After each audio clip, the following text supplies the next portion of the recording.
Bonjour Monsieur Rida Mahmoud. Bonjour. Vous êtes candidat du Parti conservateur dans le comté de Bourassa, Montréal-Nord. Pourquoi avez-vous choisi de vous porter candidat? Pour l'intérêt des gens de Bourassa, c'est pour mieux les représenter. Et je suis quelqu'un du comté, donc je connais nos enjeux, je sais que je serai capable vraiment de trouver des solutions. Voilà. Et pensez-vous que le député au Parlement fédéral pourrait aider ou apporter de l'aide, même minime, aux gens ou aux habitants de Montréal, Nord, Bourassa? Absolument. Vous savez, le 25 novembre prochain, nous allons avoir, nous les gens de Bourassa, et je m'inclus dedans parce que je suis quelqu'un qui habite depuis les 8 dernières années. Donc, nous avons le choix. Nous avons deux choix. Le premier choix, c'est d'élire d'un député qui sera dans l'opposition et qui n'aura aucun pouvoir vraiment d'avancer nos dossiers, ou on aura le choix d'avoir un député qui sera à la table des décisions, qui va pouvoir avancer vraiment nos dossiers de façon efficace. Donc moi je lance ce message à tous les gens de Bourassa et je leur dis vraiment que c'est leur intérêt qui compte en choisissant quelqu'un qui sera assis à la table des décisions, évidemment. La dernière question, quel est votre message à la communauté arabo-musulmane à Montréal-Nord et au Québec et au Canada? En fait, je vais leur dire qu'ils sont ma famille et je les supporte à tous les coups. Je serai également contre, comme le ministre Kenny l'a dit, la charte des valeurs, et notre gouvernement fera tout pour les valider si elle passe à l'Assemblée nationale. Également, je comprends très bien la réalité de mes frères d'origine marocaine, maghrébine, algérienne, qui viennent ici malheureusement et qui ont des diplômes et qui ne trouvent pas d'emploi, en tout cas de l'emploi qui serait à la hauteur de leur diplôme, et je vais me battre très fort pour eux. Et c'est ce que je lance comme message aujourd'hui à mes frères d'origine marocaine. Merci beaucoup. Alors, Rida, je voulais venir ici pour vous encourager parce que j'ai entendu dire les très bonnes choses de vous, un jeune homme d'énergie, de principe, de service à la grande public.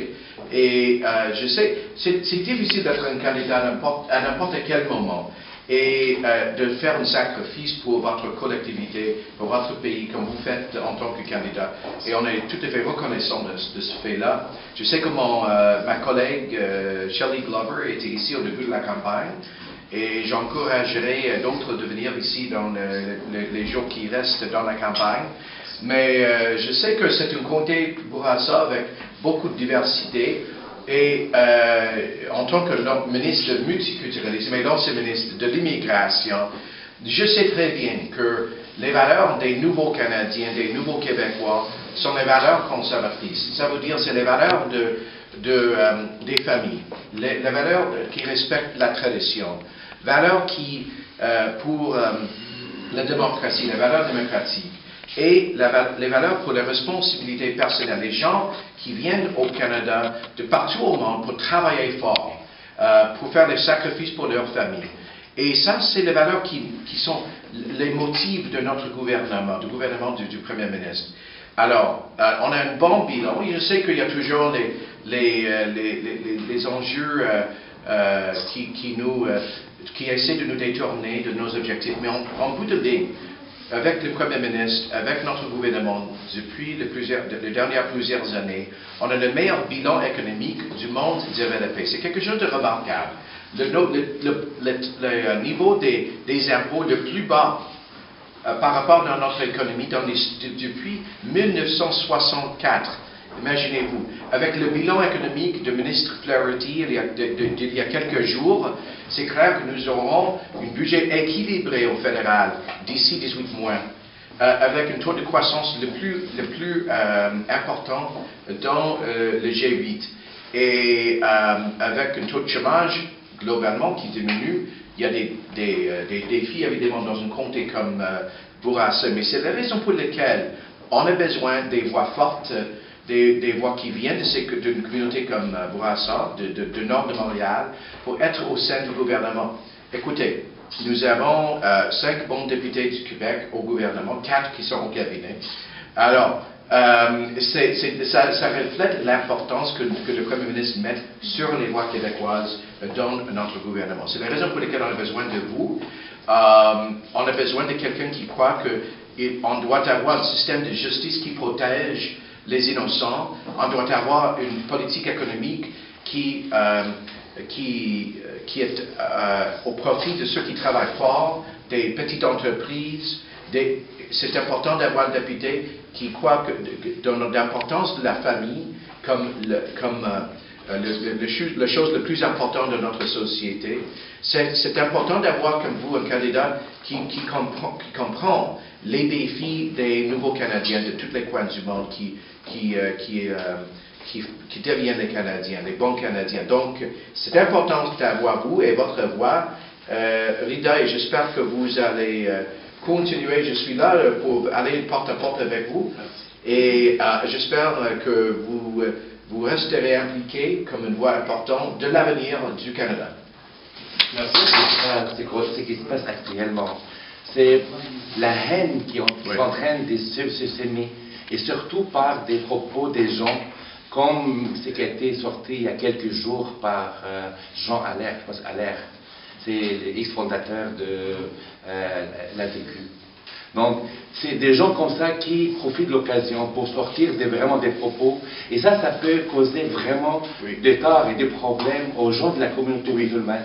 Ils vont être payés les prix, ils vont être insultés, ils vont être préjugés par des propos des gens qui ne connaissent rien sur l'islam, qui ne connaissent rien de la religion, qui ne connaissent pas de la modération, les choses que l'islam est venu, la paix, vraiment les choses que les gens qui ont voyagé, qui ont fréquenter les communautés musulmanes, ils voient c'est quoi les vraies valeurs de l'islam.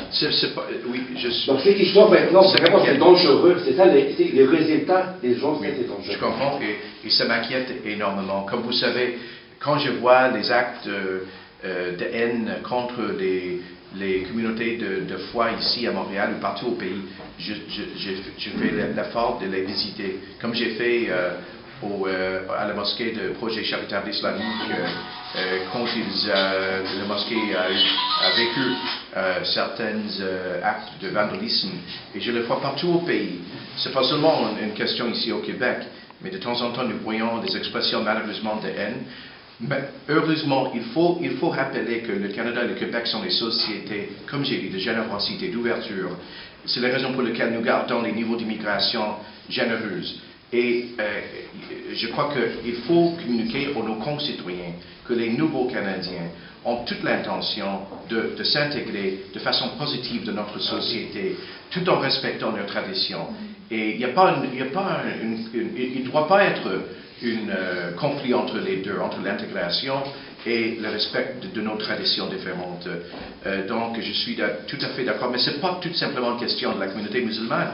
Je sais qu'il y a une pression particulière là-dessus, mais je vois, il y a un candidat près d'ici qui a dit dernièrement qu'on doit dévoiler le nom de l'hôpital juif de Montréal. Ça veut dire quoi? Ça veut dire qu'une communauté qui a fait des sacrifices énormes pour bâtir un hôpital qui est ouvert à tout le monde, y compris les musulmans, les non-juifs, il faut enlever leur identité. Ce n'est pas la tradition québécoise ni canadienne. Il faut s'exprimer contre ces courants qui sont vraiment contre notre histoire, contre nos valeurs fondatrices, contre la générosité d'esprit qui vraiment, je crois, est la valeur québécoise canadienne. C'est moi qui ai dit, par exemple, pour une femme qui prête le serment de citoyenneté, il faut le faire avec le visage ouvert. Parce que pour faire un acte public comme ça, il faut le faire publiquement, et pas de façon cachée. C'est moi qui ai dit dans la guide de citoyenneté, pour nous, tous les nouveaux citoyens, qu'il y a que notre respect pour diversité n'inclut pas certaines pratiques culturelles barbares, y compris les soi-disant crimes d'honneur, etc. Et donc, oui, on a mis l'accent sur l'importance de l'intégration, mais comme j'ai dit, je crois que nous pouvons inclure les traditions différentes. Mais écoute, je me souviens très bien que le premier hôpital au Québec a été fondé par une femme, une religieuse voilée.